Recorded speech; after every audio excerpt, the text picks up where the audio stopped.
अभी तक जो पढ़ा दोगे उसमें कोई समस्या हो, किसी को कुछ पूछना हो? सर ऐसी कुछ खास दिक्कत है नहीं है, बस वो एक आध थ्योरम है, वो मतलब ऑफलाइन में आप समझाओगे तो अच्छे समझ आएंगी। वो डायरेक्ट सम वगैरह की है ना, एक आध दिन सम। डायरेक्ट सम, बहुत सुंदर थ्योरम है, बहुत इंपॉर्टेंट थ्योरम है। तो कल हम लोग बात कर रहे थे Durgesh LI and LD vectors, ठीक है? कितना समझ आया? एलआई एंड एलडी वेक्टर समझ आया कि नहीं आया? हाँ सर, डेफिनेशन वगैरह आपने लिखवाई थी, वो तो सही क्लियर है। क्लियर है? हम्म। तो आज उसी को थोड़ा आगे बढ़ाते हैं। क्वेश्चंस कराओगे क्या उनके? हाँ, उसके क्वेश्चन कराएंगे और एक बार दोनों डेफिनेशन दोबारा पढ़ लेते हैं, ठीक है? दो टॉपिक है इसमें, एलआई एलडी वेक्टर्स और बेसिस। तो एक बार फिर देख लेते हैं एलआई एलडी वेक्टर्स क्या होते हैं। इंडिपेंडेंट एंड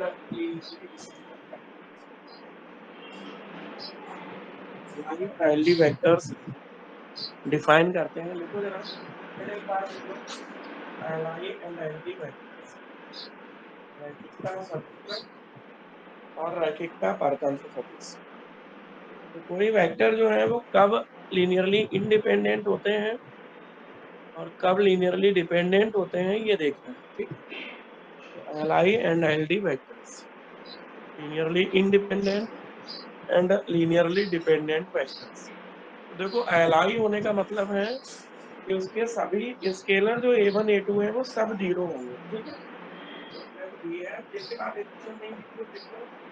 जब VF ये वेक्टर स्पेस, माना VF कोई सदिश समष्टि है, लेट VF ये वेक्टर स्पेस, माना VF कोई सदिश समष्टि है, कैपिटल S। एस में कितने एलिमेंट हैं, कितने भी ले सकते हो, अल्फा 1 अल्फा 2 डॉट अल्फा है। तो एस क्या है? Finite set of vectors. S is finite set of vectors of ये। माना सबसे पहले हेडिंग लिख लो, कोई अगर लिख रहा हो तो, रैखिकता स्वतंत्र और रैखिकता परतंत्र सदिश। तो linearly independent and linearly dependent vectors. तो एलआई और एलडी वेक्टर क्या होते हैं? स्वतंत्र और परतंत्र सदिश क्या होते हैं? तो स्वतंत्र वो होते हैं जिनका कॉम्बिनेशन तभी जीरो होगा जब वो सब जीरो हो, और परतंत्र वो होते हैं जिनका कॉम्बिनेशन तभी जीरो होगा जब उनमें से कम एक नॉन जीरो। माना VF कोई सदिश समष्टि है, एस VF में सदिशों का परिमित समुच्चय है। S is finite set of vectors of VF, ठीक है? तब capital S is linearly independent. तब एस रैखिकता स्वतंत्र होता है।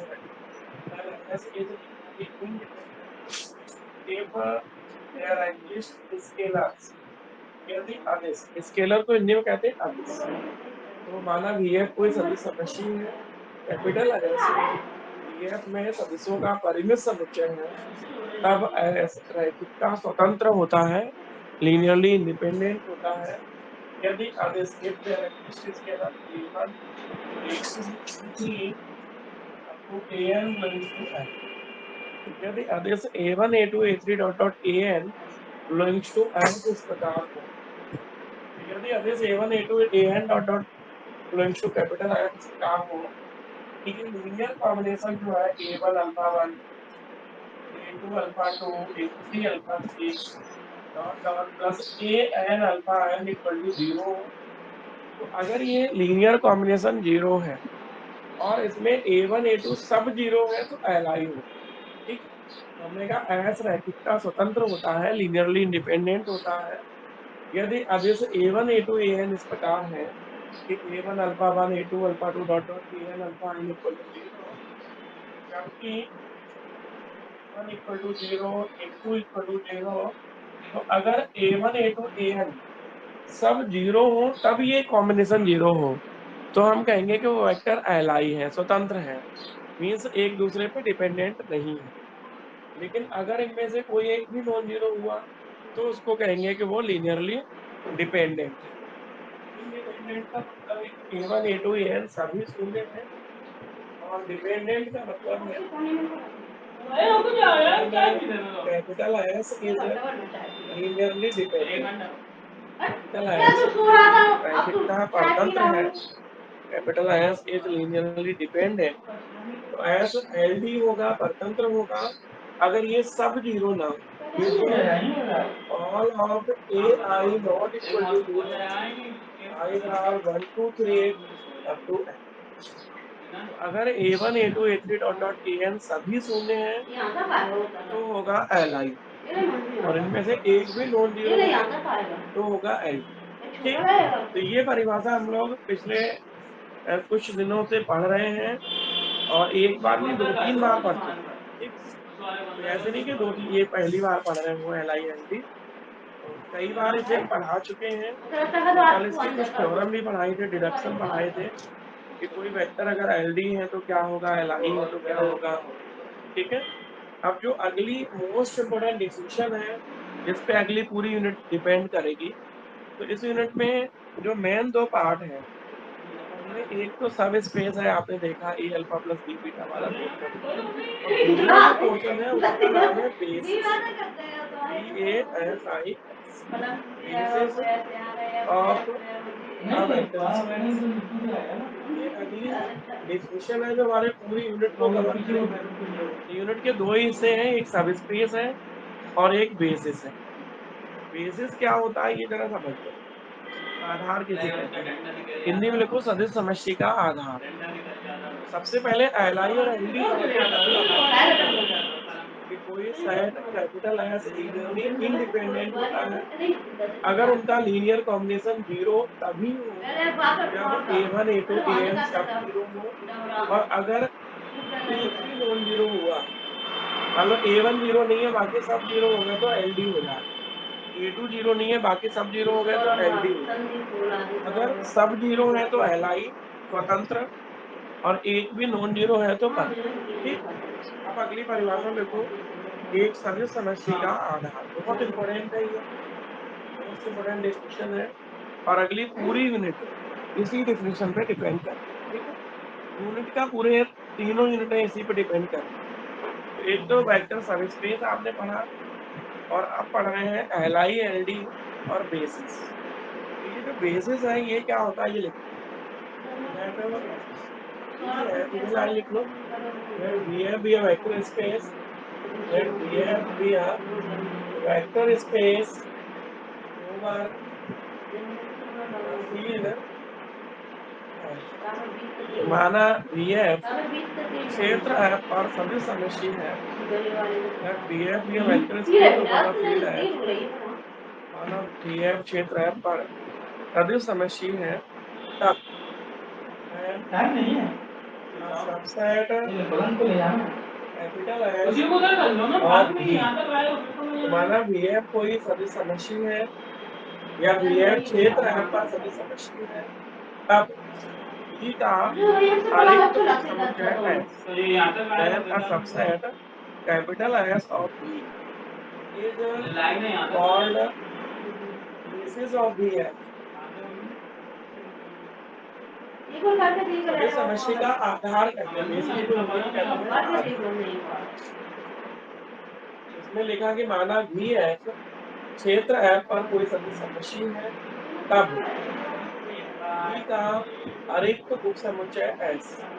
तो V का आरेखित उपसमुच्चय S VF का आधार होता है, या V का आरेखित उपसमुच्चय कैपिटल S VF का आधार कहलाता है, यदि इफ नंबर 1 जो पहली बात है वो ये है कि S LI हो, क्या हो, S रैखिकता स्वतंत्र हो। तो नंबर 1 लिखो, S कंसिस्ट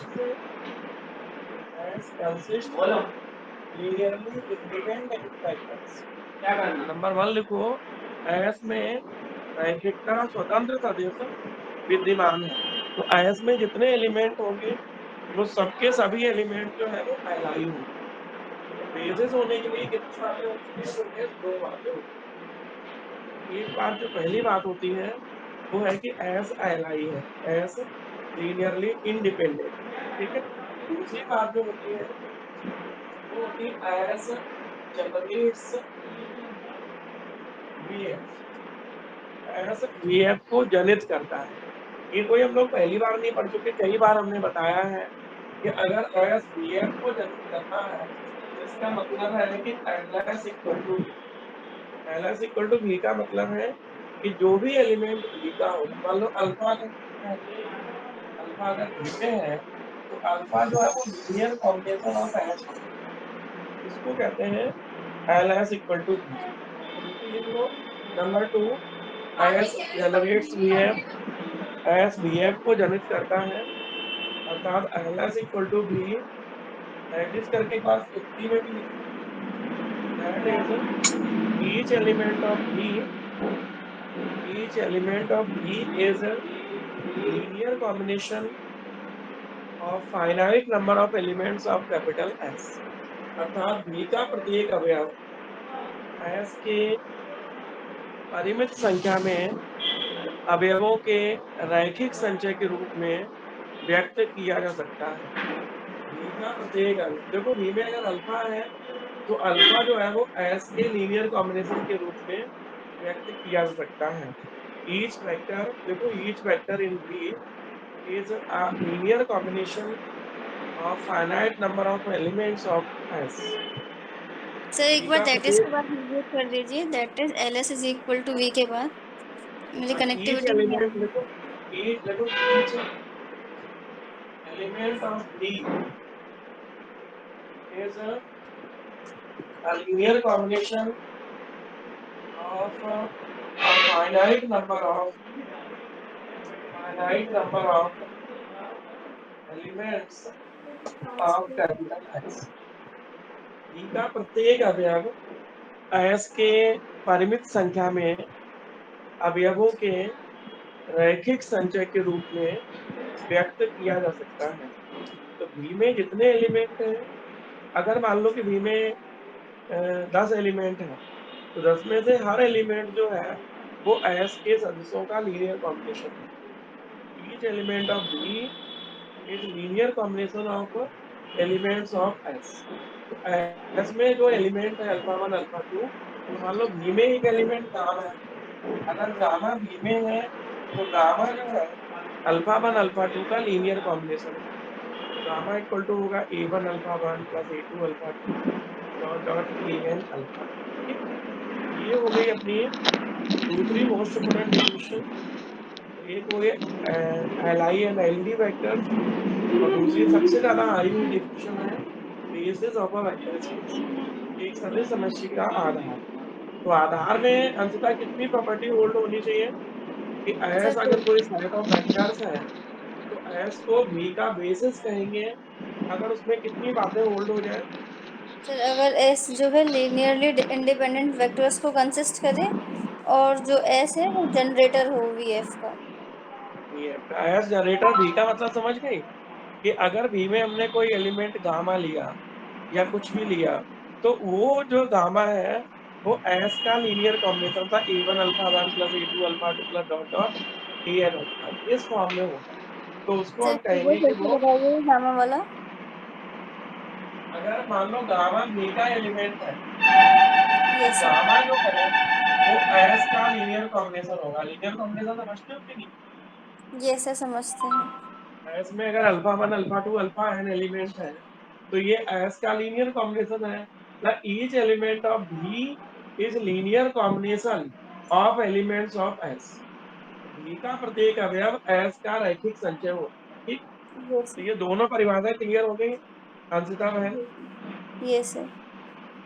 अगली परिभाषा लिखो Bittu, finite dimensional vector space, F S E finite dimensional vector space. तो अगली परिभाषा भी मोस्ट इंपोर्टेंट है। ये बड़ा इंपॉर्टेंट टॉपिक शुरू हो रहा है इस यूनिट में।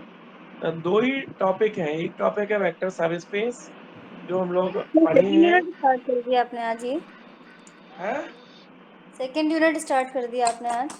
नहीं बहन जी, फर्स्ट यूनिट ही चल रही है। Yes sir. फर्स्ट यूनिट में दो टॉपिक हैं, एक सब स्पेस है जो आपने पढ़ा अभी, और दूसरा है बेसिस। तो अब जो भी पढ़ेंगे वो सब कुछ बेसिस का ही यूज होगा, ठीक है। तो लिखो ये फाइनाइट डायमेंशनल वेक्टर स्पेस, परिमित विमीय सदिश समष्टि। परिमित विमीय सदिश समष्टि, इसको और भी एक नाम से जाना जाता है, और फाइनाइट डायमेंशनल वेक्टर स्पेस, और finitely generated vector space. Finitely generated vector space, तो परिमित विमीय सदिश समष्टि या परिमित जनित सदिश समष्टि।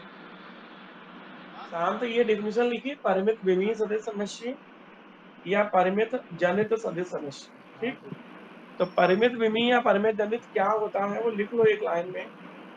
लिखो द वेक्टर स्पेस VF, कोई सदिश समष्टि VF परिमित विमीय या परिमित जनित सदिश समष्टि कहलाती है।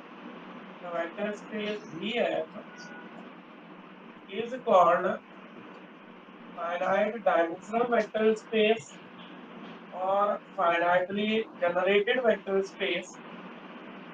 देखो कोई सदिश समष्टि VF परिमित विमीय सदिश समष्टि या परिमित जनित सदिश समष्टि कहलाती है। Vector space VF is called finite dimensional vector space और finitely generated vector space if there exists, ध्यान देना अंशता, if ये sir there exists a finite subset, capital S of V such that LS equal to V। समझ आया शांत? परिमित विमीय सदिश समष्टि या परिमित जनित सदिश समष्टि किसे कहते हैं?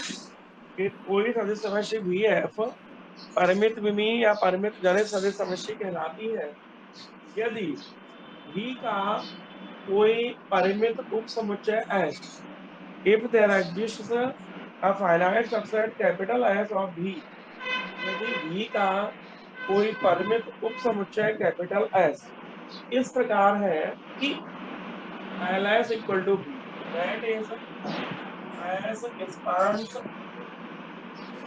VF, अर्थात S VF को जनित करता है। तो अभी आपने पढ़ा था कि LS equal to V का क्या मतलब होता है?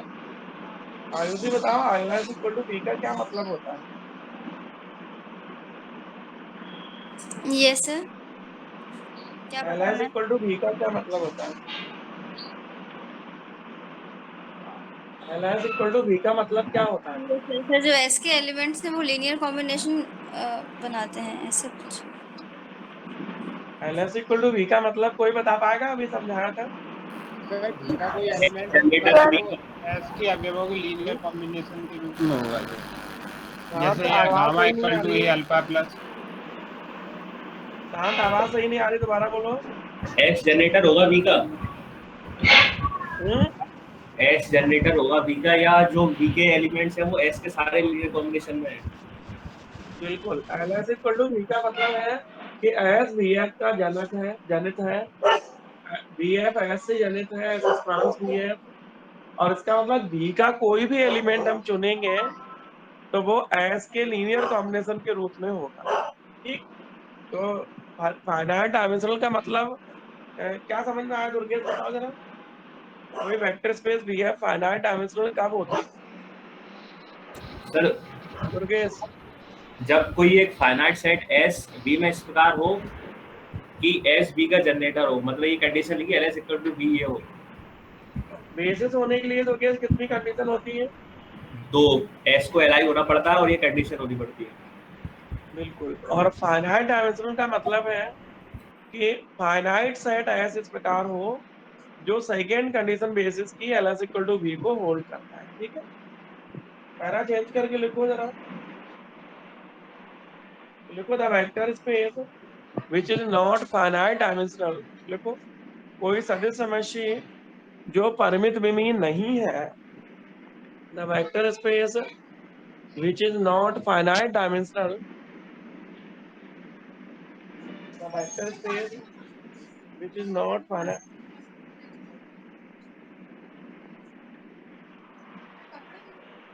एक मिनट देना। ये देखो बेटा, तो क्या लिखा हमने तुम्हें कि अगर LS इक्वल टू V होता है तो हम कहेंगे कि वो फाइनाइट डायमेंशनल है, और अगर कोई वेक्टर स्पेस फाइनाइट डायमेंशनल नहीं है तो हम कहेंगे कि वो इनफाइनाइट डायमेंशनल है। तो पहला चेंज करके लिखो, the vector space which is not finite dimensional is called infinite dimensional। तो साम फाइनाइट डायमेंशनल क्लियर हो गया। हाँ सर। तो सबसे पहले हमें LI LD पढ़ना है, फिर हमें बेसिस पढ़ना है कि बेसिस क्या होता है। तो शांत, बेसिस होने के लिए कितनी प्रॉपर्टी होल्ड होनी चाहिए? सर सर दो। फाइनाइट डायमेंशनल वेक्टर स्पेस मतलब जो वेक्टर स्पेस VF होगा वो होगा फाइनाइट डायमेंशनल। ये कंडीशन अगर जो फॉलो हुई तो जो VF है वो होगा फाइनाइट डायमेंशनल। होगा कौन सी कंडीशन? कि एक नहीं, फाइनाइट सबसेट ऐस इस प्रकार हो कि LS इक्वल टू V। तो VF is called finite dimensional if there exists finite subset capital S of V such that LS equal to V। और नीचे लिख लेना if vector space which is not finite dimensional is called infinite dimensional vector space। कोई सदिश समुच्चय जो परिमित विमीय नहीं है उसे अनंत विमीय सदिश समुच्चय कहते हैं। तो देखो, कोई वेक्टर स्पेस या तो फाइनाइट डायमेंशनल होगा या नहीं होगा। नहीं होगा तो उसको हम लोग अनंत विमीय कहेंगे, इनफाइनाइट डायमेंशनल। ठीक है। तो फाइनाइट डायमेंशनल का मतलब है कि वो एक ऐसा सबसेट रखता है कैपिटल S जो उसे जनरेट करता है, मतलब LS इक्वल टू V। ये बात बहुत दिल में मिलाओ कि LS इक्वल टू V का क्या मतलब होता है। तो कोई फिर एक बार बताए, शिविका हो क्या? हाँ यस सर। बेटा फाइनाइट डायमेंशनल का क्या समझ में आया तुम्हें? परिमित सर विमीय सदिश फाइनाइट समुच्चय किसे कहते हैं? हाँ सर, फाइनाइट डायमेंशनल में यही है कि अगर कोई वेक्टर स्पेस है VF, तो फिर उसमें जो एक फाइनाइट सबसेट S एग्जिस्ट करेगा, जो कि इस प्रकार से होगा कि LS इजिकल टू V होगा। मतलब जो S होगा वो VF का जनरेटर होगा। और इसका जनरेटर का मतलब ये है कि अगर V में कोई एलिमेंट है अल्फ़ा, तो फिर जो अल्फ़ा होगा वो ना इसके एस के लीनियर कॉम्बिनेशन के फॉर्म में होगा। मतलब अगर हम ले लें V में कोई एलिमेंट ले लें हम गामा, तो फिर जो V में एलिमेंट है गामा और जो एस है उसमें एलिमेंट्स अल्फ़ा 1 अल्फ़ा 2 अल्फ़ा 3, तो फिर gamma is equal to A1 alpha 1 plus A2 alpha 2 plus A3 alpha 3 इस फॉर्म में होगा। मतलब जो V में जो एलिमेंट होगा वो एस के लीनियर कॉम्बिनेशन के फॉर्म में होगा। ये है इसका मतलब। तो ये बहुत सुंदर शब्दों में समझाया शिविका जी, बिल्कुल बहुत अच्छा समझा दिया, इससे अच्छा कोई समझा नहीं सकता है। अगली परिभाषा लिखो, डायमेंशन ऑफ लिखो dimension of finite dimensional vector space. परिमित विमीय सदिश समुच्चय की विमा, डायमेंशन को हिंदी में विमा कहते हैं। तो dimension of finite dimensional vector space, परिमित विमीय सदिश समुच्चय की विमा। तो ये जो नया शब्द आपके सामने आया है कि डायमेंशन क्या होती है, तो डायमेंशन से विका होता है बेसिस में। जैसे एस मान लो VF का बेसिस है, तो एस में जो नंबर ऑफ एलिमेंट होंगे वो उसकी डायमेंशन कहलाएगी। जैसे अभी आपने कहा कि एस जो है एक अल्फ़ा 1 चढ़ा अल्फ़ा 2 दिया अल्फ़ा एक 3 और है। चढ़ा है। तो अगर एस अल्फ़ा 1 अल्फ़ा 2 अल्फ़ा 3 तीन एलिमेंट हैं और बेसिस है VF का, तो हम कहेंगे कि डायमेंशन VF की होगी वो 3 होगी। तो एक लाइन में लिख लो जरा, एक लाइन में लिख लो, द नंबर ऑफ एलिमेंट्स, ध्यान से सुन लो, किसी परिमित विमीय सदिश समुच्चय के आधार में अवयवों की संख्या, the number of elements in any basis of finite dimensional vector space VF is called dimension of the vector space VF। किसी परिमित विमीय सदिश समुच्चय VF के किसी आधार में अवयवों की संख्या सदिश समुच्चय VF की विमा कहलाती है। The number of elements in any basis of finite dimensional vector space VF is called dimension of vector space VF। सदिश समुच्चय VF के किसी आधार में अवयवों की संख्या सदिश समष्टि VF की विमा कहलाती है एंड इट डिनोटेड बाय इसे डायमेंशन V मतलब डिम डिम V से प्रदर्शित करते हैं। तो डिम V का मतलब होगा कि जो नंबर ऑफ एलिमेंट्स है बेसिस में वो, अगर अभी शिविका ने कहा कि एस में 3 एलिमेंट है अल्फा 1 अल्फा 2 अल्फा 3, तो उसकी जो डायमेंशन होगी वो 3 होगी। अगर 2 एलिमेंट है तो डायमेंशन 2 होगी, n एलिमेंट है तो डायमेंशन n होगी, 4 एलिमेंट है तो डायमेंशन 4 होगी। शिविका में एक बार जो डिफिनेशन लिखी है उनको क्लियर कर दो। सबसे पहले तो LI LD वेक्टर क्लियर कर दो, फिर बेसिस क्लियर कर दो, फिर finite dimensional vector space clear कर दो, फिर उसकी डायमेंशन, ये चारों डिफिनेशन क्लियर कर दो, फिर तुम्हें क्वेश्चन शुरू करवाते हैं। ठीक है, हाँ सर। बोलो। सबसे पहले ये लीनियरली इंडिपेंडेंट वेक्टर्स। तो फिर लीनियरली इंडिपेंडेंट ये होता है कि अगर हम कोई वेक्टर स्पेस ले लें VF और फिर उसमें हम एक फाइनाइट सेट ऑफ वेक्टर्स ले S, तो फिर जो S होगा वो लीनियरली इंडिपेंडेंट तब होगा जब अगर कोई स्केलर्स उसमें एग्जिस्ट कर रहे हैं F में, स्केलर्स कोई सी भी ले लें हम A1 A2 A3 AN, और फिर जो उनका लीनियर कॉम्बिनेशन हो वो जीरो तभी हो जब वो सारे स्केलर जीरो हो, तब जो S होगा वो लीनियरली इंडिपेंडेंट कहलाएगा। और जो लीनियरली डिपेंडेंट होता है उसमें ये होता है कि जो लीनियर कॉम्बिनेशन जो S के साथ स्केलर्स बना रहे हैं A1 alpha 1 plus A2 alpha 2 plus dot dot dot plus AN alpha n, वो जीरो तभी होगा जब कम से कम कोई एक स्केलर जीरो ना हो। बिल्कुल, मतलब अगर जीरो ना होने पे भी जीरो हो रहा है, अगर A1 A2 AN में से कोई जीरो नहीं है फिर भी वो कॉम्बिनेशन जीरो हो रहा है, इसका मतलब वो एक दूसरे पे डिपेंडेंट है, वो एक दूसरे पे निर्भर करते हैं। ठीक है, तो अगली फिर बात उस बेसिस की। हाँ बेसिस में आधार किसे कहते हैं? कोई सदिश समष्टि है उसका बेसिस या आधार क्या होता है? हाँ बेसिस होने के लिए क्या होता है कि दो कंडीशंस होती हैं। अगर मतलब V कोई वेक्टर स्पेस है तब कोई भी सबसेट S V का बेसिस तभी होगा जब वो दो कंडीशंस को फॉलो करेगा। पहली कंडीशन ये है कि S में सारे Li वेक्टर्स होने चाहिए, मतलब लीनियरली इंडिपेंडेंट वेक्टर्स होने चाहिए। और दूसरी कंडीशन ये है कि जो S है वो V का जनरेटर हो। जनरेटर का मतलब ये होता है कि जो भी अगर V में कोई भी एलिमेंट है तो वो ना S के लीनियर कॉम्बिनेशन के फॉर्म में रिप्रेजेंट हो सके, मतलब LS इजिकल टू V। दूसरी कंडीशन ये होती है। अब और बचा फिर है अब बचा finite dimensional vector space. Finite dimensional vector space. हाँ परिमित विभिन्न फाइनाइट सदिश समष्टि डायमेंशनल किसे कहते हैं? हाँ फाइनाइट डायमेंशनल वेक्टर स्पेस ये होता है कि कोई भी vector space VF finite dimensional vector space तब कहलाता है अगर उसमें कोई एक फाइनाइट सबसेट S इस प्रकार से है कि मतलब S VF का जनरेटर हो, मतलब LS इजिकल टू V हो। मतलब वही वाली सेम कंडीशन जो हमने अभी ऊपर पढ़ी ना, सेकंड कंडीशन, अगर वही वाली सेम कंडीशन को वो फॉलो कर रहा है, मतलब LS इजिकल टू V है, इट मीन्स कि V का कोई भी एलिमेंट S के लीनियर कॉम्बिनेशन के फॉर्म में रिप्रेजेंट हो रहा है अगर, तो फिर जो वेक्टर स्पेस होगा VF वो फाइनाइट डायमेंशन वेक्टर स्पेस कहलाएगा। बिल्कुल, वेरी और गुड। अगर आखिरी कोई वो डायमेंशन, फाइनाइट इनफिनिटली डायमेंशनल, आखिरी डेफिनेशन है ना डायमेंशन। हाँ dimension of finite dimension vector space.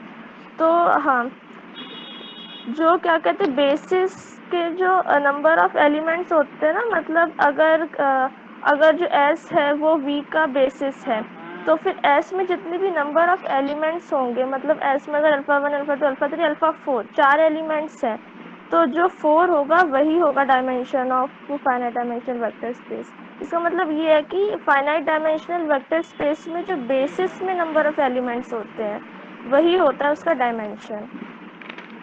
Very good. अब एक नोट लिख लो। पहले तो ये देख लो कि जो बात होती है, जैसे हम लोग कहते हैं एन टपल, तो एन टपल क्या होता है कि उसमें एन एलिमेंट होते हैं।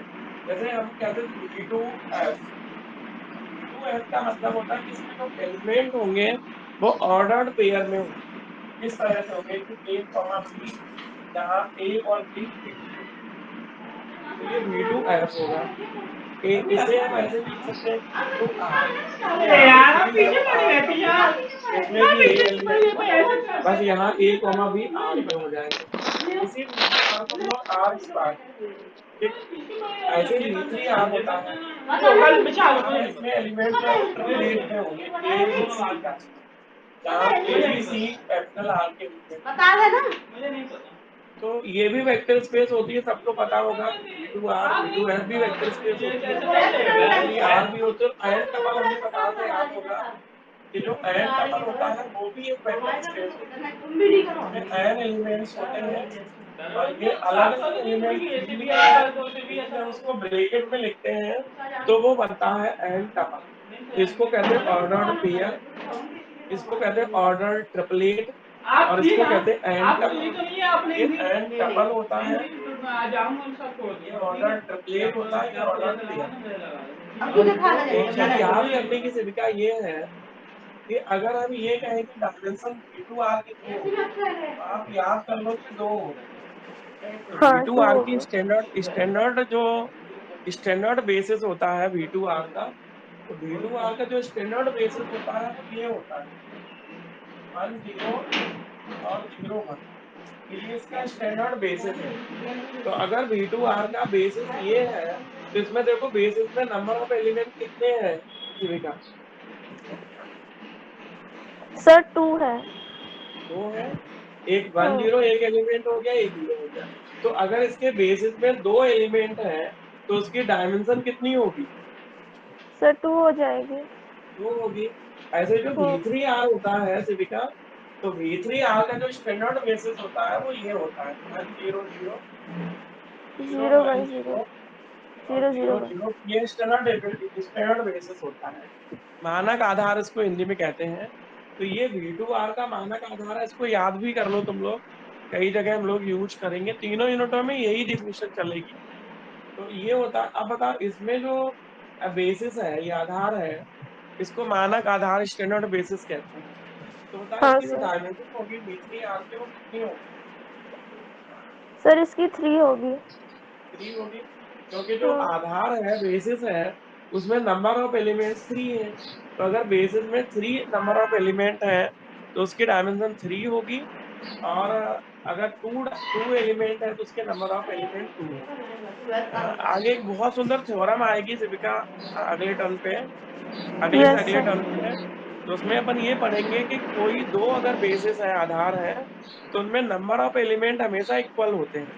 जैसे V2R का कोई भी बेसिस होगा तो उसमें हमेशा 2 ही नंबर ऑफ एलिमेंट होंगे। ऐसे नहीं हो सकता कि V2R का बेसिस कभी 2 एलिमेंट हो जाए, कभी 3 हो जाए, कभी 4, ऐसा नहीं होगा। तो हाँ जितना सर। नंबर ऑफ एलिमेंट होते बेसिस में वो हमेशा यूनिक होते हैं, क्योंकि डायमेंशन यूनिक होती है। समझ गए? Yes sir. हाँ सर। तो जब जब तुम लोग ऐसे पढ़ते थे कि सिद्ध करो कि निम्न सदस्य एलआई है, तो एलआई होने के लिए अपन देखते थे कि A1 A2 A3 तीनों जीरो है, तो एलआई और एक भी नॉन जीरो है तो एलडी, ये तो देखते थे विकास। हाँ सर। अब बेसिस होने के लिए कितनी बातें हो गई? कोई सेट मान लो एस दिया है, अल्फा 1 अल्फा 2 अल्फा 3, और तुम्हें ये प्रूफ करना है कि वो बेसिस है, तो कितनी बातें दिखानी पड़ेंगी? सर बेसिस के लिए 2 बातें दिखानी पड़ेंगी। 2 बातें। पहली बात तो एस एलआई है, हाँ। एस रैखिकता स्वतंत्र है, और ये हाँ बात हम सर। लोग पीछे कर चुके हैं, तुम्हें याद होगा कि एस को लीनियरली हाँ। इंडिपेंडेंट और डिपेंडेंट अब दिखा चुके हैं। हाँ तो सर। अब केवल दूसरी बात बचती है कि एस बी को जनरेट करता है, एस जनरेट्स बी है, ये तो दिखाना है। हाँ सर। तो देखो, एक तो ये है कि आप प्रूफ करके दिखाओ कि एस जनरेट्स बी है, एक ये है कि आप याद कर लो कि कितनी डायमेंशन होती है। जैसे मान लो V3R है, तो V3R की डायमेंशन कितनी होगी? सर 3 होगी। 3 होगी। तो अगर हाँ। V3R में 3 वेक्टर, अगर V3R में 3 वेक्टर एलाइन हो जाए तो ये हमेशा बेसिस फॉर्म करता है। बात अच्छा। समझ में आ गई? हाँ।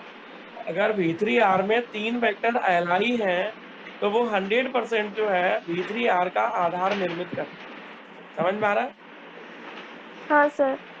ऐसे V2R है तो V2R में अगर 2 वेक्टर एलआई हो जाए, मान लो V2R है और उसमें 2 वेक्टर हो और वो एलआई हो जाती है, तो निश्चित रूप से ये जो एस है वो V2R का क्या निर्मित करेगा? Sir basis. बेसिस। तो अगर इसे हम जनरलाइज्ड कर दें तो इसका मतलब ये होगा कि अगर VF की डायमेंशन n है, अगर डायमेंशन V जो है, V की बिना जो है डायमेंशन V जो है वो n है, तो V में कोई भी सेट जो n एलआई वेक्टर रखता है वो निश्चित रूप से कैसा होगा?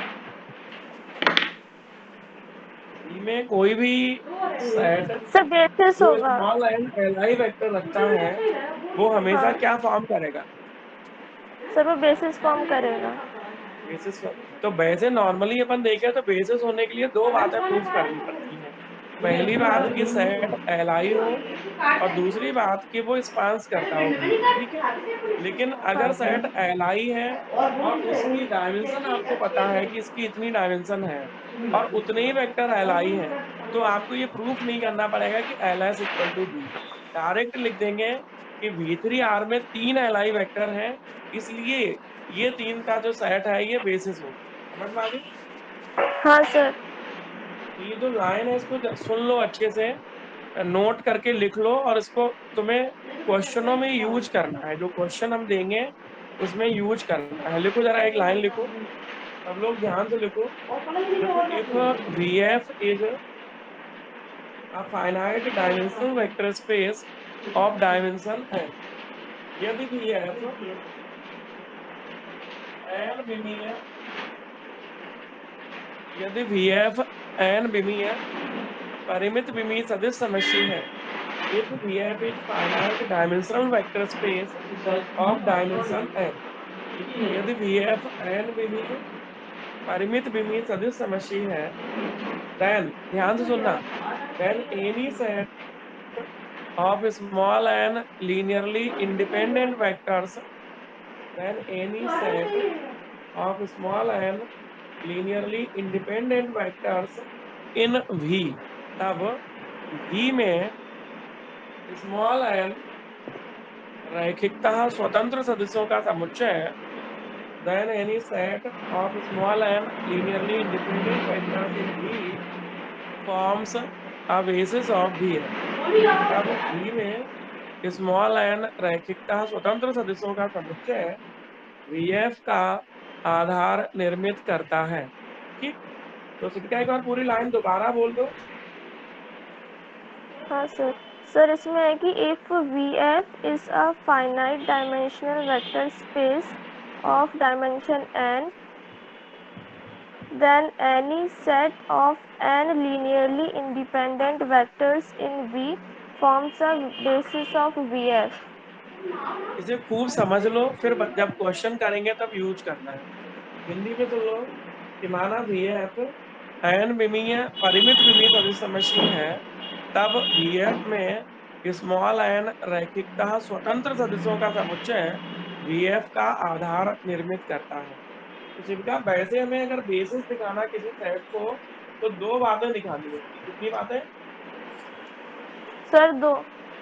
2 बातें। लेकिन ये जो नोट है ये प्रूफ करता है कि अगर कोई बेसिस है, अगर कोई बेसिस है और वो केवल उसकी डायमेंशन उतनी हो जितने उसमें एलआई वेक्टर्स हैं, तो फिर आप डायरेक्ट इस लाइन को लिख दो कि हम जानते हैं कि n डायमेंशनल वेक्टर स्पेस में अगर n वेक्टर एलआई है तो वो बेसिस फॉर्म करते हैं।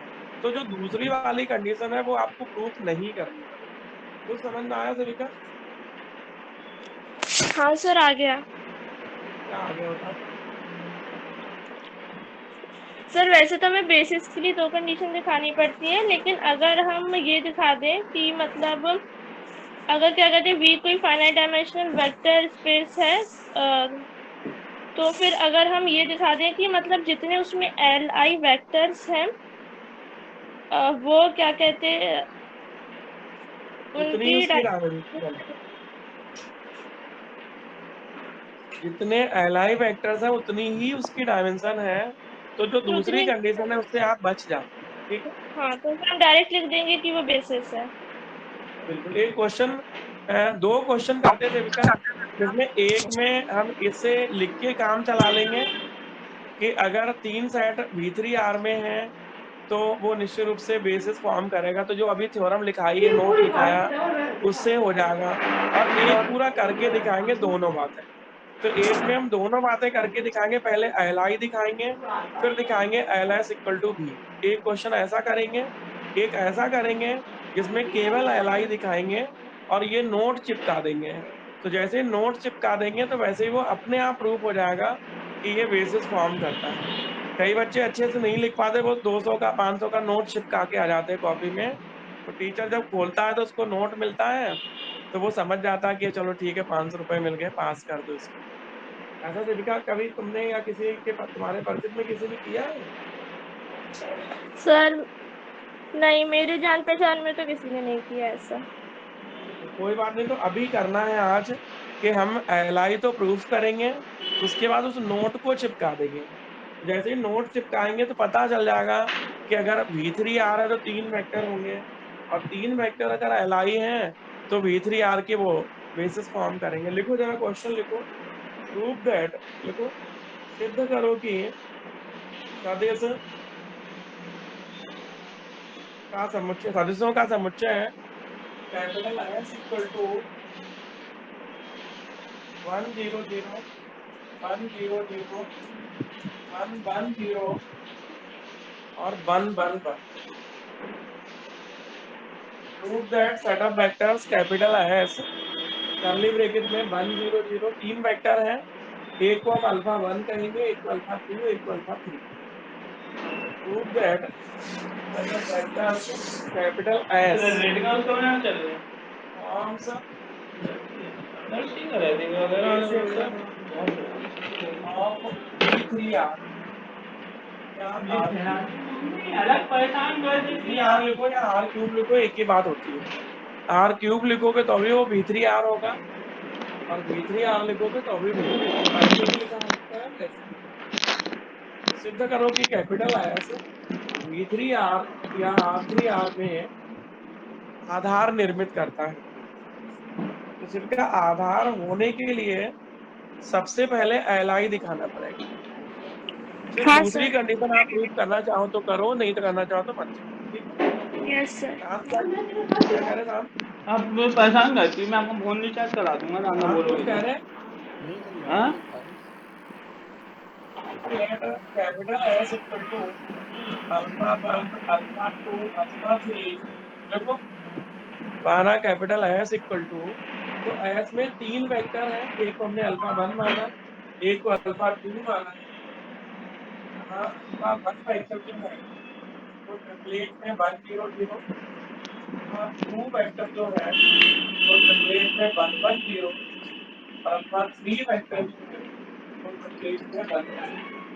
तो माना capital S equal to curly bracket में अल्फा 1 अल्फा 2 अल्फा 3, आपने पता ही कर दिया जहाँ अल्फा 1 है 1 0 0, अल्फा 2 है 1 1 0, अल्फा 3 है 1 1 1। अब तुम्हें सबसे पहले ये दिखाना है कि एस इज लीनियरली इंडिपेंडेंट। शिक्षा में पढ़ाया हुआ है कि एस को एलआई दिखाने के लिए हम कितने स्केलर चुनेंगे सेविका? सर तीन स्केलर्स ले लेंगे, A1 A2 A3। तीन, A1 A2 A3 तीन स्केलर लेंगे, और उनके हाँ लीनियर कॉम्बिनेशन को कितना रख देंगे? सर, 0। 0। तो हम A1 alpha 1 plus A2 alpha 2 plus A3 alpha 3 को 0 रख देंगे, और फिर देखेंगे कि A1 A2 A3 कैसे हैं। अगर A1 A2 A3 0 आ गए तीनों तो एलआई होगा, और एक भी नॉन जीरो आया तो एलडी होगा। तो लोगों माना scalars A1 A2 A3 belongs to R लिख देंगे। सिर्फ नॉर्मली हम लोग F लिखते हैं, A1 A2 A3 belongs to F, लेकिन हाँ देखो वेक्टर स्पेस में R लिखा है इसलिए हम यहाँ R लिख देंगे, ठीक है।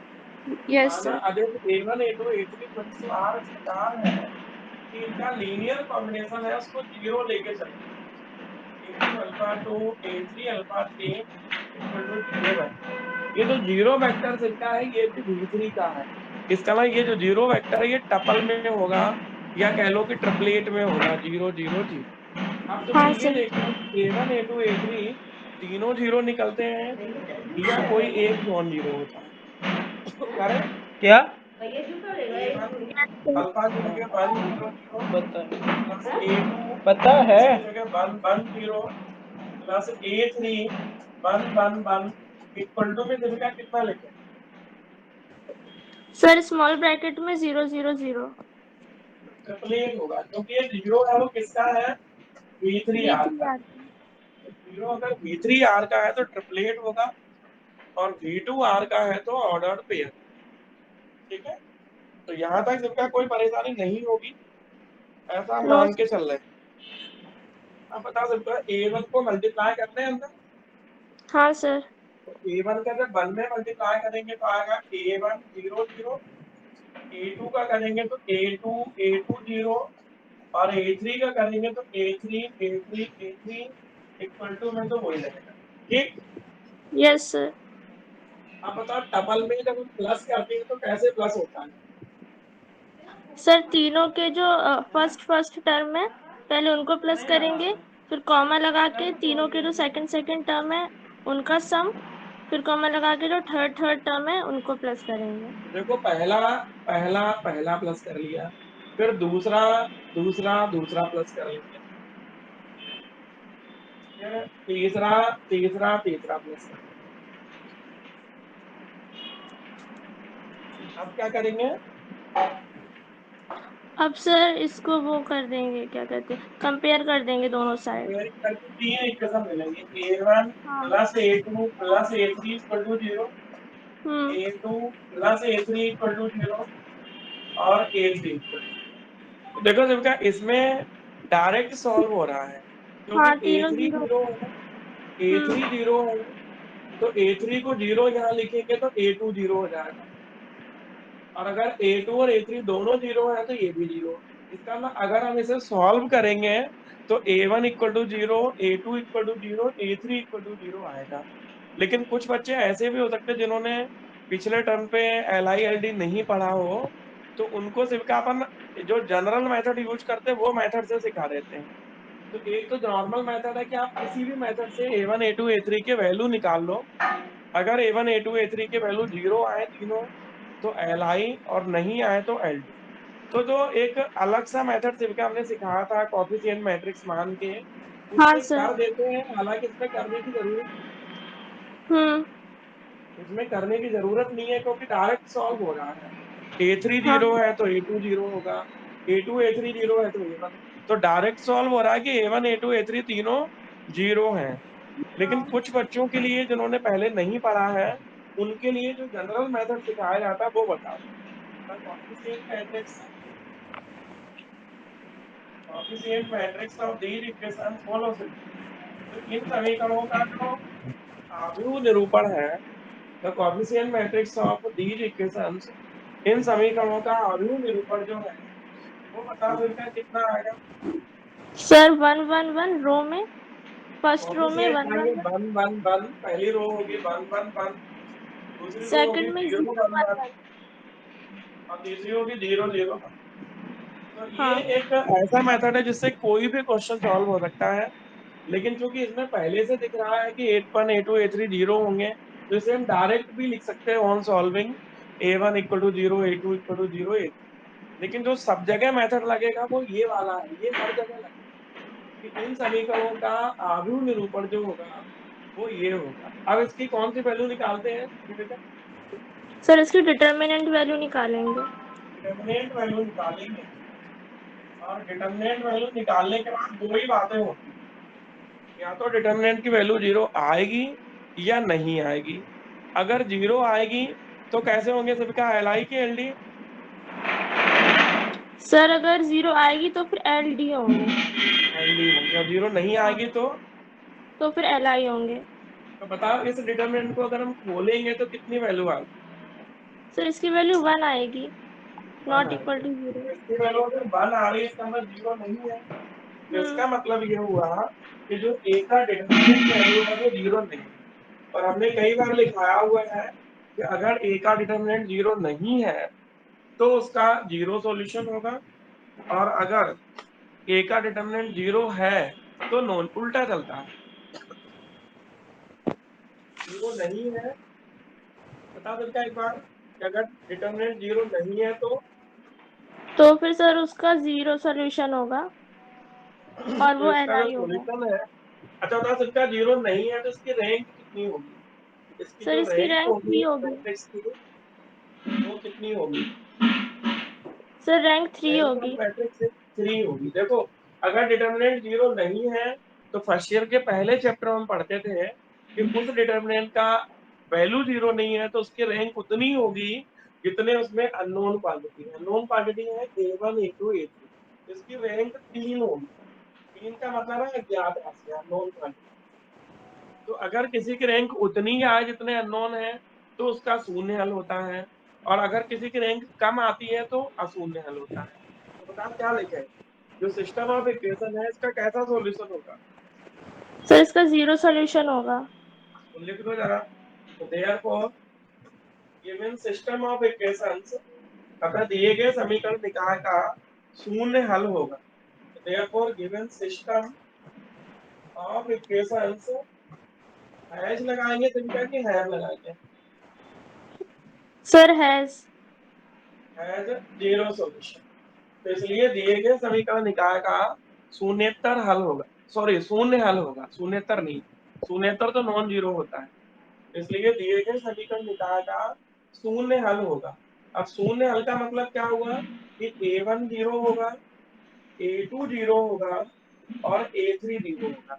तो a1 a2 a3 तीनों जीरो होंगे, ठीक है। तो ये हमने एक क्वेश्चन के लिए ये देखा है कि कोई जो वेक्टर दिए हैं वो एलआई है कि एलडी। तो बताओ अगर तीन स्केलर लिए और तीनों स्केलर जीरो हो गए, अंततः बताओ तीन स्केलर लिए तीनों जीरो हो गए, तो जो कैपिटल एस है वो एलआई है कि एलडी? सर Li है। एलआई। तो इसका लिख दो। तो therefore set of vectors capital S is linearly independent. अतः है सदिशों का समुच्चय कैपिटल एस रैखिकता स्वतंत्र है। Therefore, set of vectors capital S is linearly independent। धीरे धीरे पढ़ो, पक्का पढ़ो। तुम लोगों को याद है कि हम कितने बार रिवीजन भी कराते तुम लोगों का, इसलिए कि तुम्हें पक्का हो जाए। चाहे कुछ भी कहें काकी, चाहे कुछ कहें कक्का, अलजेब्रा और एनालिसिस पढ़ना है पक्का पक्का। ठीक है अंशिता? Yes sir. तो अंशिता अभी एक बात प्रूव हो गई है कि एस जो है वो linearly independent set of vectors है। लेकिन आप जानते हो कि बेसिस होने के लिए कितनी बातें चाहिए? सर 2 बातें चाहिए। 2 बातें चाहिए। एक है कि एस एल आई हो, और दूसरी है कि एस जो है स्पांस करता हो V3R को। तो देखो यस। एस स्पांस करता है V3R को, उसका अगर प्रूफ करना है तो ऐसे किया जाता है कि V3R का एक एलिमेंट लेते हैं गामा, और ये दिखाते हैं कि जो गामा है वो एक्स अल्फा 1 वाई अल्फा 2 और जेड अल्फा 3 के रूप में रिप्रेजेंट किया जा सकता है। मतलब v का प्रत्येक सदिश जो है वो अल्फा 1 अल्फा 2 का लीनियर अल्फा 1 अल्फा 2 अल्फा 3 का लीनियर कॉम्बिनेशन होगा। ये ls इक्वल टू v का मतलब होता है। नॉर्मली यही करना चाहिए, लेकिन एक ट्रिक है जो हर क्वेश्चन में हर क्वेश्चन में तो नहीं, लेकिन ज्यादातर क्वेश्चनों में लग जाती है कि अगर आपको डायमेंशन पता है तो बताओ v की डायमेंशन कितनी है सुनीता? सर किसकी? V3R जो है उसकी डायमेंशन कितनी है? सर इसकी डायमेंशन 3 है। तो हम जानते हैं कि डायमेंशन V3R जो है वो 3 है। और जो अभी नोट चिपकाने को बोला है, उस नोट को अपन कैसे चिपकाएंगे? सविता बोलो, झूठी झूठी झूठी झूठी चिपकाएंगे तो कैसे चिपकाएंगे बताओ? तो पुनः चूंकि डायमेंशन V3R जो है या डायमेंशन R³ R जो है वो 3 है, तो उस नोट को कैसे चिपकाएंगे सविता? और सर उसको ऐसे करके लिख देंगे कि sir we know that if VF is a finite dimensional vector space of dimension n, then any set N of 3 n। लिखेंगे, हाँ यहाँ एन नहीं सॉरी। लिखेंगे, यहाँ 3 लिखेंगे। We know that if VF is vector space of dimension 3, then any set of 3 linearly independent vectors forms a basis of V3R. होगा कि नहीं? हाँ सर। तो इस तरह से नोट चिपकाओ, सिर्फ अच्छे से चिपकाओ और बोल के बताओ, सबको लिखवाओ कैसे चिपकाओगे। झूठी झूठी लिखना है, मतलब हम जानते हैं करके लिखना है। सुन लो पहले हिंदी में। हम जानते हैं कि परिमित विमित सदिश समष्टि जिसकी विमा 3 है में 3 रैखिकता स्वतंत्र सदिशों का समुच्चय सदिश समष्टि का आधार निर्मित करता है। अब बोलो सिपिका। हाँ सर, इसमें लिख देंगे हम we know that if VF is a finite dimension vector space of dimension 3, then any set of 3 linearly independent vectors in V forms a basis of VF। बिल्कुल, यहाँ अपन चाहे सिपिका तो V जहाँ लिख रहे हैं वहां V3R लिख सकते हैं, क्योंकि अपनी जो वेक्टर स्पेस है वो क्या है?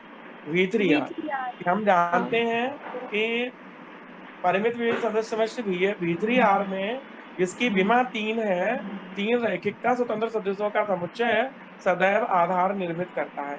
इंग्लिश में सिपिका तुम लिखवा दो, हिंदी में हम बोल देते हैं। शांत लिखो, हिंदी पहले बोल रहे हैं। हम जानते हैं परिमित विमित सदिश समष्टि V3R जिसकी विमा 3 है। बोलो सिपिका। हाँ, we know that if V3R is a finite dimension vector space of dimension of 3, dimension 3, then any then any set of 3 linearly independent vectors in V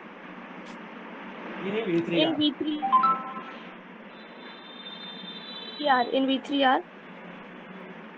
forms a basis of V3R। Hindi में सुन लो। हम जानते हैं किसी परिमित विमित सदिश समष्टि V3R जिसकी विमा 3 है में 3 रैखिकता स्वतंत्र सदिशों का समुच्चय V3R का आधार निर्मित करता है। अंततः एक बार फिर बोलो क्या लिखा है तुमने? Yes, sir.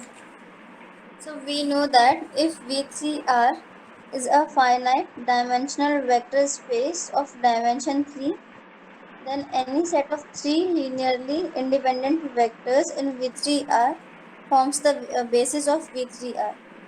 Very good. तो देयरफॉर या हेंस लिखो, hence sir capital S equal to, शांत लिख पाए पूरा कि नहीं? सर यहाँ से रिपीट करना, विमा 3 है। हम जानते हैं कि कोई परिमित विमित सदिश समष्टि V3R जिसकी विमा 3 है में 3 रैखिकता स्वतंत्र सदिशों का समुच्चय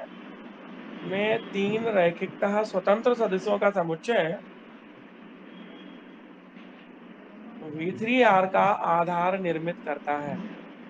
अब बता दे विकास, जो एस है उसमें कितने एलिमेंट हैं?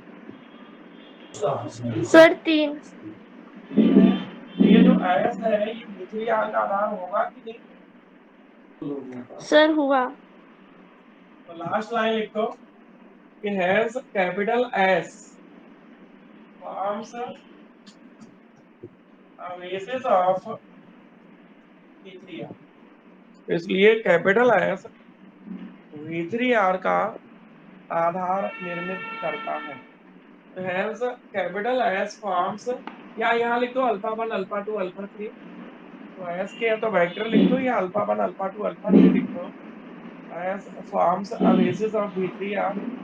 दीपिका, ये हमने एक सबसे सरल तरीका बताया जो आप एग्जाम में कर सकते हो। क्या करना यस है सर। कि दोनों दोनों बातें नहीं दिखानी है। कितनी बातें दिखानी है? केवल हमें एक बात पहली वाली दिखानी है और उस नोट को चिपका देना है। अगर V2R हो तो दो सदिश होंगे जो LI होंगे, तो दो वेक्टर LI अगर है तो V2R का बेसिस बनाएंगे। तो एक एक मेथड तो बेसिस दिखाने का ये हो गया। अब एक मेथड चिपका क्या होगा, जो डेफिनेशन है कि पहले हम हाँ ये दिखाएंगे एस LI है, फिर हम ये दिखाएंगे एस जो है वो उसको जनरेट करता है। क्या करता है? जनरेट। सर। और जनरेट करने का तरीका वही है कि V3R का कोई भी एलिमेंट ले लें तो वो उसमें ऐसा होना चाहिए सर वो क्या कहते हैं एस के लीनियर कॉम्बिनेशन के फॉर्म में रिप्रेजेंट होना चाहिए। तो एक ये तरीका सर, दो तरीके हैं, दोनों में से कोई भी अपना सकते हो। अच्छा यही है कि आप एलआई प्रूफ कर दो और नोट चिपका दो। बोलो सिलिका सही रहेगा कि नहीं? हाँ सर ये वाला छोटा है, वो थोड़ा बड़ा हो हाँ, जाएगा। लेकिन उसमें उतनी कहानी से अपन बच जाते हैं, है कि नहीं? हाँ इतनी लंबी कहानी से हम क्या कर जाते हैं? सर वो भी बता दो एक बार। वो भी बता दें। टाइम कितना हो गया दुर्गेश? सर 11 बज गए। तो उसको बताने के लिए तो भाई साहब पहले एलआई दिखाना पड़ेगा, पूरा करना पड़ेगा। फिर वो वेक्टर लेंगे कोई गामा, और उस गामा को इन सदिशों का लीनियर कॉम्बिनेशन बना, और जो गामा होगा वो कितना होगा? A1 इंटू अल्फा वन या X into alpha one plus Y into alpha two plus Z into alpha three. इसी को नहीं दुर्गेश कर सकते? अगले टर्म पे बताएं, ये आज इतना ही काम कर लो, एक दो क्वेश्चन और लिख लो। ठीक है। बोलो दुर्गेश बाबू। हम्म। तो हाँ दुर्गेश, इसी मेथड से इस क्वेश्चन को करके दिखा। 214, ये भी V3R में ही है। 214 1 माइनस 1 2 और 3 1 माइनस 2। तो तुम्हें ये दिखाना है कि ये V3R में बेसिस फॉर्म करता है। तो दुर्गेश ये वाला मेथड समझ में आ गया कि अगर determinant A not equal to 0 है तो जीरो सॉल्यूशन होगा, मतलब A1 A2 A3 सब जीरो होंगे। और अगर डिटर्मिनेंट A इक्वल टू 0 है तो रैंक 3 से कम होगी और इसलिए नॉन जीरो सॉल्यूशन होगा। ये बात याद रहेगी दुर्गेश पूरी साल पेपरों तक। हाँ सर ये रैंक आपने फर्स्ट ईयर में ही बताई थी शायद। अभी याद रहे ये जरूरी है। शेयर अभी में बताया था, ठीक है, कोई दिक्कत नहीं है, अभी याद रहना चाहिए, ठीक है। तो ये क्वेश्चन दुर्गेश करो और वो नोट चिपका देना, एलआई दिखा देना। पहले इन सदस्यों को एलआई दिखा देना और एलआई दिखाने के बाद में नोट चिपका देना। क्या चिपका देना? नोट। और अगर तुमके कोई साइड हैंडी हो जाए तो होगा कि नहीं होगा? क्या? अगर कोई साइड एलडी हो जाए तो क्या वो बेसिस होगा कि नहीं होगा? वो तो नहीं होगा शायद। तो देखो ये जो क्वेश्चन हमने लिखा ना 112 125 और 534, इसको जब आप चेक करोगे तो इसकी जो डिटर्मिनेंट वैल्यू आएगी वो इक्वल टू 0 आएगी। और जब डिटर्मिनेंट वैल्यू इक्वल टू 0 आएगी तो रैंक जो है वो 3 से कम होगी। अब 3 से कम होने का मतलब है कि इसका जो A1 A2 A3 है वो सभी शून्य नहीं होंगे, आर एडी नॉट जीरो। तो all are not zero, A1 A2 A3 all are not zero. तो अगर A1 A2 A3 जीरो नहीं है तो ये शायद एलडी हो जाए। तो अगर कोई शायद एलडी हो जाए तो असिल क्या होता है, उसको बेसिस के लिए चेक करेंगे आगे की नहीं करेंगे? सर नहीं करेंगे, डायरेक्ट ही लिख देंगे क्योंकि कि बेसिस ये होने के एलआई लिए नहीं है तो कुछ नहीं पहली है। शर्त है कि वो एलआई हो। तो देखो ये क्वेश्चन करोगे तो ये तो एलआई हो जाएगा। तो ये एलआई हो जाएगा तो आप लिख देना कि तीन सदस्य, हम जानते हैं कि V3R में तीन एलआई सदस्यों का समुच्चय V3R का आधार निर्मित करता है। तो ये तो बेसिस हो जाएगा। लेकिन इसे जब चेक करोगे तो ये डिटर्मिनेंट कोएफिशिएंट मैट्रिक्स निकालोगे तो उसकी वैल्यू जो है इक्वल टू 0 आ जाएगी। और इक्वल टू 0 आने का मतलब है कि वो एलडी होगा, परतंत्र होगा, रैखिकता परतंत्र होगा। और अगर कोई सेट रैखिकता परतंत्र है तो सीधे लिख देना it does not form a basis of V3R। यह है V3R का आधार निर्मित नहीं करता है। क्यों नहीं करता है? तो इसके लिए दो बातें चाहिए। अब दो में से पहली बात अगर गलत हो गई है तो दूसरी बात चेक करने की जरूरत है कि नहीं है अंकिता? नो सर नहीं है, the first condition is satisfied नहीं, आगे क्या करें? अंकिता 26 तारीख हो गई आज, यस सर। तो समझ गई होगी कि सभी बच्चों को ये ध्यान 27 हो रखना गई है। सर आज। हैं? 26 है आज 26।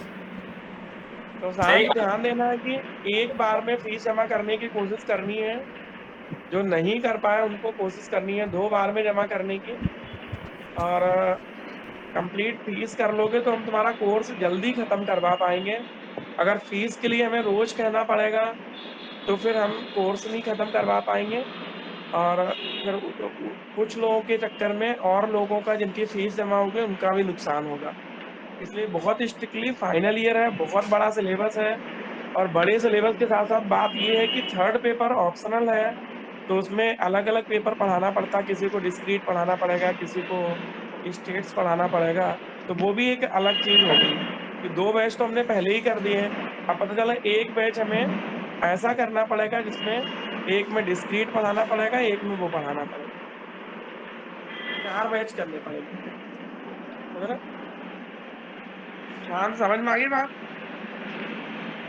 हाँ सर। सही। दूसरे वाले क्वेश्चन में अल्फा 2 में 1 2 5 ही है ना, 1 2 5। हाँ, 1 1 2 1 2 5 5 3 4। शांत, एक बार जोश में सबसे कह दो कि कब तक फीस सर जमा सब करनी है, समझदार कंप्लीट है, करनी है। सब समझदार है, तो करवा देंगे बिल्कुल। नहीं, तुम्हें एक बार कह दो, तुम्हारे कहने से कुछ अलग असर पड़ेगा सारा। नहीं, मेरे कहने से नहीं लगेगा क्या काम। कहोगे बताओ? फीस एक बार में कितनी है शांत? एक बार में सर 7। फीस तो 9,000 रुपए है, लेकिन अगर एक बार में जमा करते हो तो 7,000 रुपए, 2,000 रुपए डिस्काउंट है। 2,000 रुपए जमा, 2 बार में जमा करते हो तो 1,000 रुपए डिस्काउंट है, और 3 बार में जमा करते हो तो 3,000 रुपए डिस्काउंट है। सर ये फीस में आपने गणित कौन सा लगाया ये समझ नहीं आया। एक बार में 7, 2 बार में 8, 3 बार में 9। यही तो गणित है। फीस 9,000 रुपए है। और सर एक एक अगर तुम रुपए से दे सर दो। वो तो नंगा ही हो जाएगा फिर तो। 4 बार में अगर दो तो 2,500 रुपए दे सकते हो। 4 बार में जमा करना है क्या शाम? नहीं सर, हर बार कितने बार में जमा करोगे शाम, तुम मुझे बताओ। एक बार में। एक बार में जमा करो, ठीक है, एक बार में ही सब लोग करो, जिससे कि दोनों बैच में पढ़ने का मौका मिले और दिसंबर तक अपन सिलेबस को कंप्लीट कर लें। बहुत सिलेबस है। सेकेंड पेपर पूरा इतना लेंदी कर दिया इस साल कि पहले से ही बहुत ज्यादा था। पहले साल हाँ जब हम सर। लोग पढ़ते थे, हाँ आज सर। से लगभग 5-6 साल पहले, तो जो सेकेंड पेपर था उसकी जो मैट्रिक स्पेस था, वो पूरा मैट्रिक स्पेस एक गणित हुआ करता था। पिछली साल भी उसमें 2 यूनिटें थी, अब उसकी 1 यूनिट कर दी है, मतलब 3 यूनिट में पूरा मैट्रिक स्पेस कर दिया है। और एक तो गणित हमको होता था लग रहा है कि बच्चे कॉम्प्लेक्स, होशियार हो गए हैं।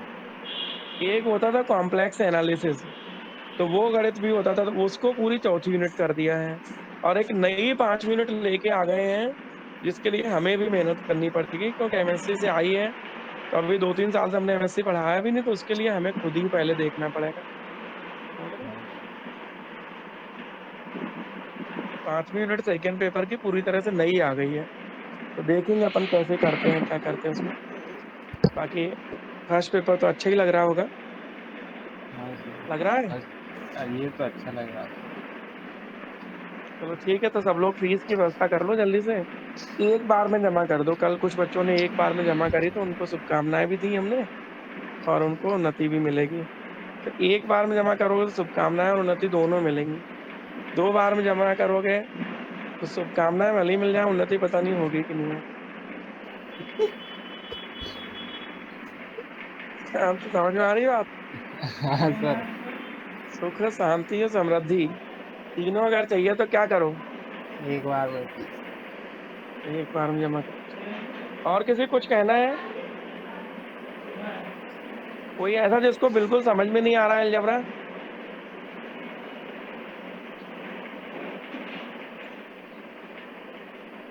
परेशान बोलो। जानबूझ के आता, मैं सब पता है। सबको आ अच्छा, रहा है। जानबूझ के आते हैं तो परेशान करने में, मुझे नहीं सबको समझ पता। में आ रहा है? मेरे को आनंद, ये बहुत बड़ी बात